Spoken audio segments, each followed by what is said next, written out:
တဲ့ကဲဟုတ်ပြီတော့ဆိုဘိုးသုဒ္ဓအနေနဲ့လိုက်ပြီးနားထောင်ကြည့်မယ်နော်ဟုတ်မဟုတ်ဆိုတာကျွန်တော်လည်းဒီကြာမသိပါဘူးဒီဗီဒီယိုပိုင်းလေးကိုတွေးလို့ကျွန်တော်ကပြန်ပြီး sharing လုပ်ပေးတာပါ ဘိုးချုပ်မှုကြီးမင်းအောင်လိုင်းမန္တလေးမြို့ကိုရောက်ရှိတဲ့မန္တလေးမြို့ကိုရောက်ရှိစဉ်က၎င်းတဲခွေရလေပိုင်းတိုင်းစစ်ဌာနချုပ်လောက်လေပိုင်းတိုင်းပခကိုအောက်လပခတိုဘာ4ရက်မနေ့6နာရီလောက်မှာတော်လိုင်းပူကောင်းတပ်ဖွဲ့ကရှော့တိုက်ဒရုန်းနှလုံးနဲ့ပစ်ခတ်တိုက်ခိုက်ခဲ့တယ်လို့သိရပါတယ်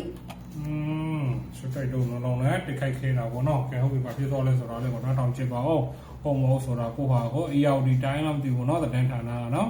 ဘိုးချုပ်မှုကြီးမင်းအောင်လိုင်းဟာမန္တလေးတက္ကသိုလ်ရာပြည့်ပွဲကိုတရားဖို့ရောက်ရှိနေပြီးမနေ့ပိုင်းမှာလပခနန်းတွင်းမှာတဲခိုနေတယ်လို့သတင်းရရှိတာကြောင့်တရားခွန်မမရှော့တိုက်ဒရုန်းတရားခွန်မမရှော့တိုက်တော့ပေါ့နော်ဒီလိုမျိုးကြီးမှာချပြီးတော့ပြည့်တယ်နဲ့ပြစ်ကတ်ခဲ့တာဖြစ်တယ်လို့ဥဆောင်တိုက်ခိုက်ခဲ့တဲ့ Brave Warriors for Myanmar BWM ဖွဲ့စည်းကသိရပါတယ်ပြစ်မန္တလေးမြို့တက္ကသိုလ်နှစ်တရာခဲ့တဲ့အချိန်ကမင်းအောင်လိုင်းကလပခထဲမှာရှိနေတာပါရှော့တိုက်ဒုံနှလုံးလုံးလပခဝင်းထဲကိုကြမ်းရောက်ပါကွဲတယ်လို့သိရပါတယ်အဲ့ဒီကိုပါအချိန်တိုတွင်းစီစဉ်ရလို့အလုံးရေကတော့နည်းသွားပါတယ်ဒါပေမဲ့မင်းအောင်လိုင်းရောက်ရှိလာခြင်းကိုတိုက်ခိုက်နိုင်လို့အောင်မြင်တယ်လို့ဆိုရပါလိမ့်မယ်လို့ BWM တပ်ဖွဲ့တာဝန်ရှိသူတို့က ARD Times ကိုပြောပါတယ်ARD Times တဲ့ဌာနကတင်ထားတာပေါ့နော်ကဲဟုတ်ပြီအဲ့ဒီ channel ကတွေ့လို့ကျွန်တော်ကပြန်လိုက် sharing လုပ်ပေးတာပါ ARD Times ပေါ့နော်BWM တပ်ဖွဲ့သူရဲ့ channel ဒီမှာပါတပ်ဖွဲ့ကစစ်ကောင်းဆောင်ဟာ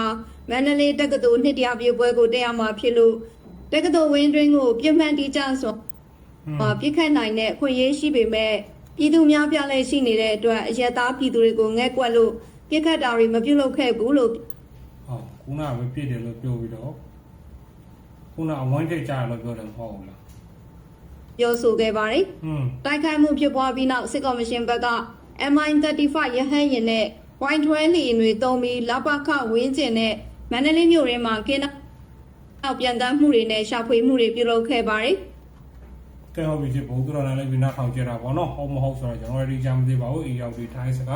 channel ကနေတန်ထားတာပေါ့နော်အဲ့ဒါလည်းကျွန်တော်ကပြက်လေး sharing လုပ်ပေးတာပါကျေးဇူးတင်